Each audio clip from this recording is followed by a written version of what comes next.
हाँ, दो क्वेश्चन थे सुबह, कुछ मेरे माइंड में नहीं आए। आशु जी, एक मिनट रिपीट करोगे वो सुबह वाला क्वेश्चन? एक तो था हमारा ना 9वें श्लोक में, 9वें अध्याय में 20वां श्लोक है, जिसमें है त्रैविद्या माम सोम पापूत पापा यज्ञिरेष्ट व स्वर्गतिम प्रार्थयन्ते ये ते पुण्य मां साध्य सुरेंद्र लोक मर्शनन्ते दिव्य दिव्य देव। इसमें 3 यज्ञों के बारे में तो आया है। इसमें कहा गया कि चौथा यज्ञ, सॉरी, 3 यजुर्वेद वेदों के बारे में तो आया है कि चौथे वेद का नाम क्यों नहीं आया। ये जो सोम पापूत पापा, ये तो मैंने पॉइंट क्लियर कर दिया था कि 15 दिन में एक ऐसी बेल है, एक एक पत्ता शुक्ल पक्ष में बढ़ता है और कृष्ण पक्ष में घटता है, और फिर वो उसको उसका रस मतलब कि वो पीते हैं, इसके उसको कहा गया सोम रस। इसका मेन मीनिंग है तीनों वेदों में कहे हुए सकाम अनुष्ठान को करने वाले, सोम रस को पीने वाले जो पाप रहित मनुष्य यज्ञों के द्वारा इंद्र रूप से मेरा पूजन करके स्वर्ग की प्राप्ति की प्रार्थना करते हैं, वे पुण्यों के फल स्वरूप पवित्र इंद्र लोक को प्राप्त करके स्वर्ग के देवताओं के दिव्य भोगों को भोगते हैं। अब ये तो ठीक है कि स्वर्ग की प्राप्ति के लिए जो कहा, क्वेश्चन यानी तीन वेदों का वेद, नाम दिया है, चौथे का क्यों नहीं? चौथे का क्यों नहीं हुआ? मेरी जो जितनी लिमिटेड नॉलेज है उसके हिसाब से बताता हूँ। हाँ जी, हाँ जी। कि जो वेद हैं शुरू से ही 3 ही माने गए हैं। अच्छा। शुरू से बात ये 3 वेदों की चलती थी, ऋग्वेद, सामवेद और यजुर्वेद। अथर्ववेद जो है चौथा वेद, हाँ जी, 3 की बात होती थी। फिर क्या हुआ कि जब वेद व्यास जी ने वेदों का विन्यास किया तो उन्होंने फिर इनको 4 भागों में विभक्त किया। वेद व्यास जी ने?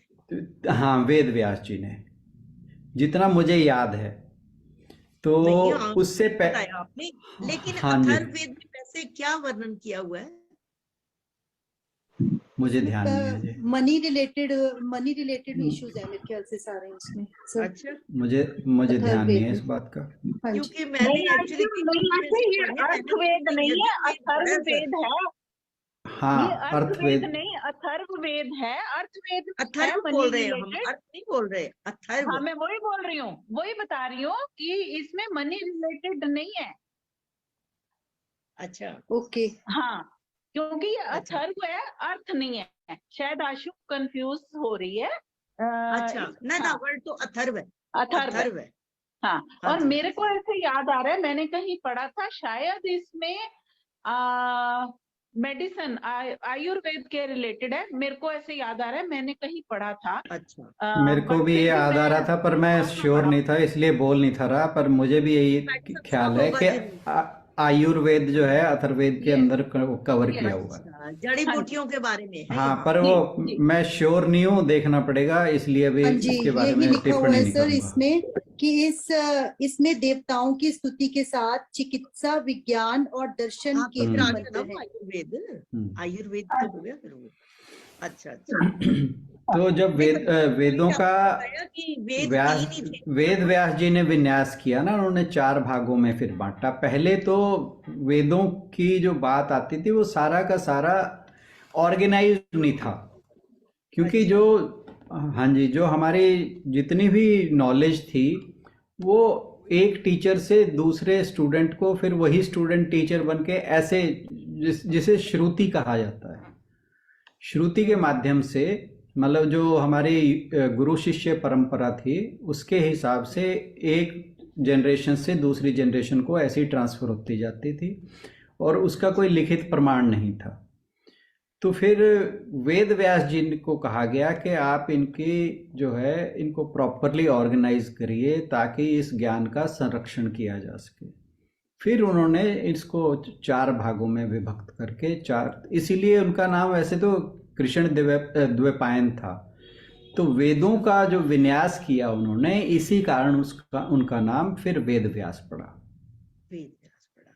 एक ये है सर, जैसे यजुर्वेद है, उसमें सारा कर्म कांड के बारे में बताया। मैं यजुर्वेद मैंने काफी कुछ पढ़ा भी है, मेरे को थोड़ा सा उसी की नॉलेज है।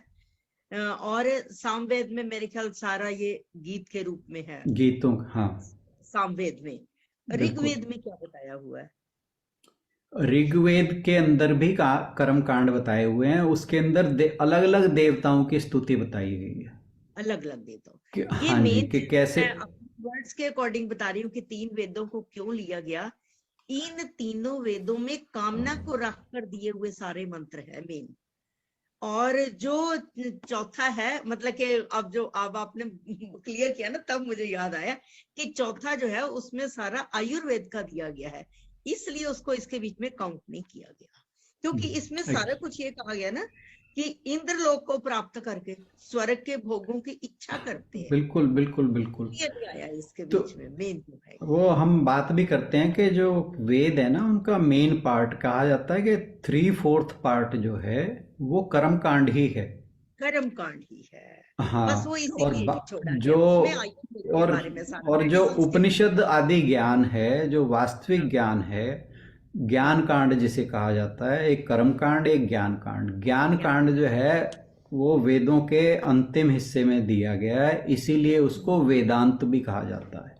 जो उपनिषद हैं, ब्रह्म सूत्र हैं, इनको वेदांत इसीलिए कहा गया है कि वेदों के अंत में दिए गए हैं।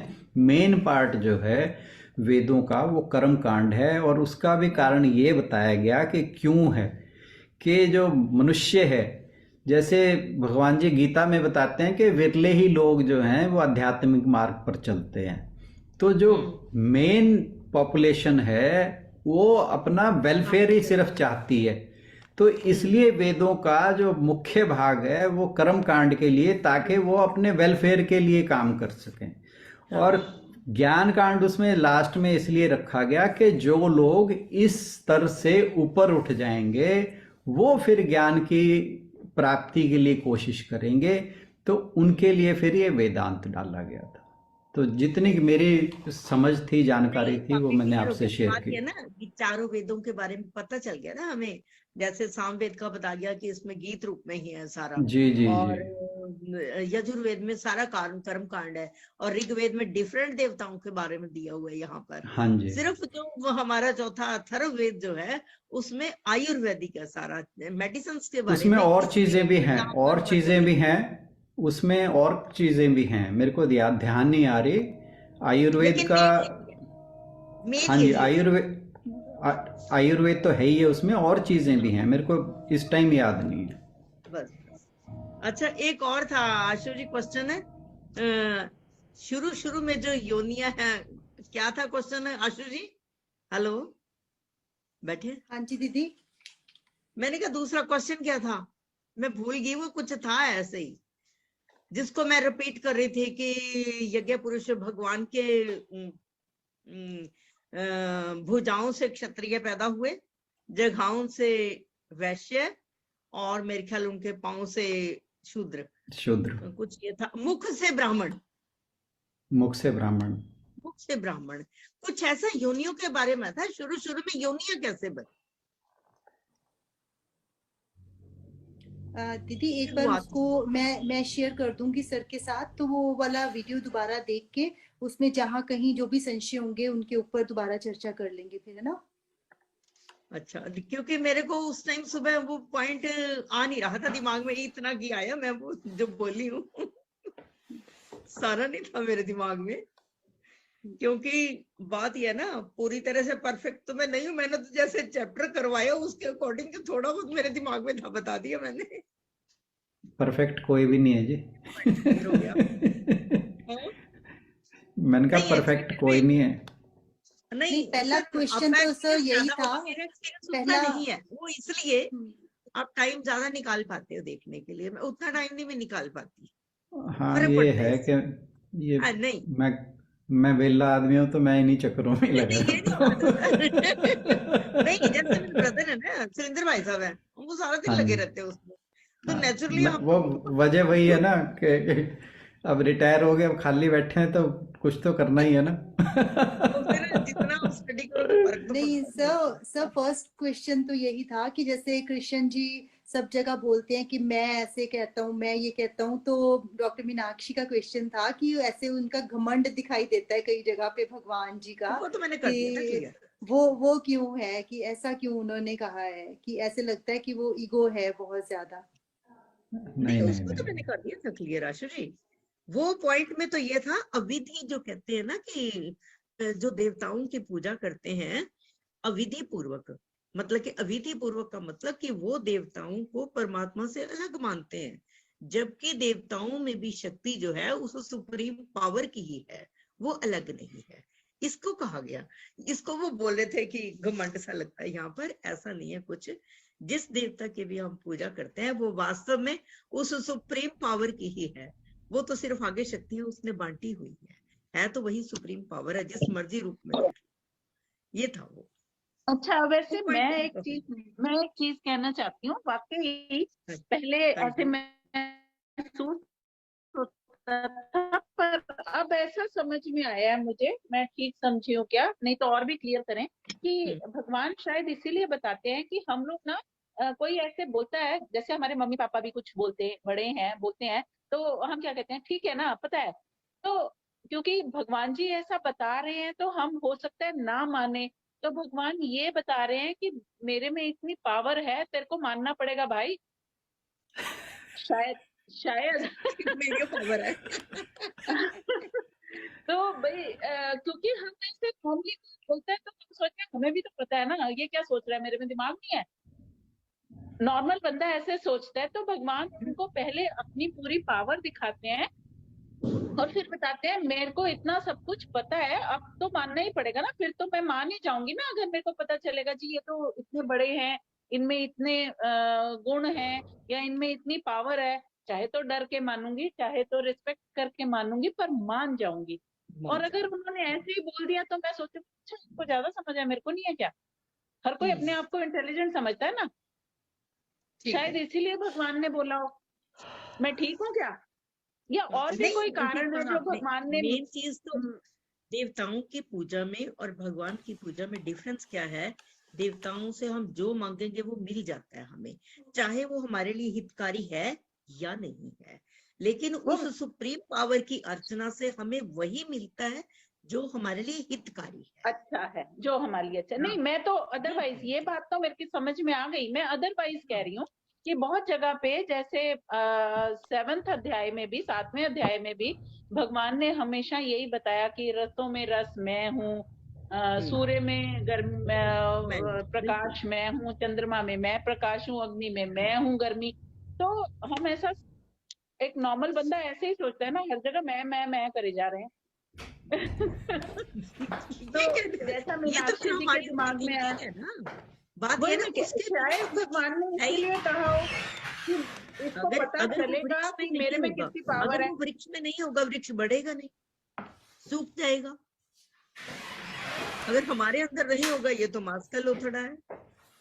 बात ये है कि कोई चीज ऐसी तो है ही नहीं कि जिसके वो बिना है, चाहे वो जड़ है चाहे वो चेतन है। वासुदेव हर सर्वम, ये तो है ही है। ये तो सिर्फ वो कह के कह दिया ना भगवान ने, कुछ एक चीजें बता दी मोटी मोटी। वास्तव में तो देखा जाए कि इस संसार में कोई भी चीज ऐसी नहीं है जो उससे बिना है। ना तदस्ति बिना याद से आना 10वें अध्याय में है ये है। वो उसको आप चाहे ये समझ लो कि अहंकार कुछ समझो, लेकिन वास्तव में ये अहंकार नहीं है। ये तो सिर्फ ये है कि संसार में कोई भी चीज उसके बिना नहीं। बाकी वो क्वेश्चन तो आशु जी, मैं अभी मुझे क्वेश्चन ही नहीं याद दोबारा है जो एक बार, दूसरा। कोई बात नहीं, मेरे को ध्यान नहीं है, एक बार दोबारा देखेंगे उससे तो फिर ध्यान में आया। 3 4 5 हाँ क्वेश्चंस थे सुबह क्योंकि, तो एक बार देख बाकी के तो फिर हो गए थे क्लियर। बाकी हाँ क्वेश्चन तो जी, हाँ क्लियर हो गए। हाँ जी। हाँ ये जी। भी क्लियर हो गया था जिसमें वो अहम अहम कहते हैं, ये भी क्लियर हो गया था, वो बता दिया था मैंने। लेकिन वो जो शुरू शुरू में कैसे ये योनियां बनी, वो चीज पूछ रहे थे, वो नहीं मुझे क्लियर अच्छा था। आप शेयर करना, देखते हैं जी क्या ठीक क्या कहना चाह रहे हो। ठीक है आशु जी बताएंगे। हाँ जी। ठीक है। कल कल हाँ फिर जी चर्चा कर लेंगे इस पे। आज के हाँ जी हाँ क्वेश्चन को जी, लेकर, बिल्कुल। आज के श्लोक को सॉरी लेकर अगर किसी का कुछ प्रश्न हो या कुछ पूछना चाहें तो जरूर बात करें। जो आज हमने श्लोक पढ़ा है, न जायते म्रियते वा कदाचिन, नायं भूत्वा भविता वा न भूयः, अजो नित्यः शाश्वतोऽयं पुराणो न हन्यते हन्यमाने शरीरे।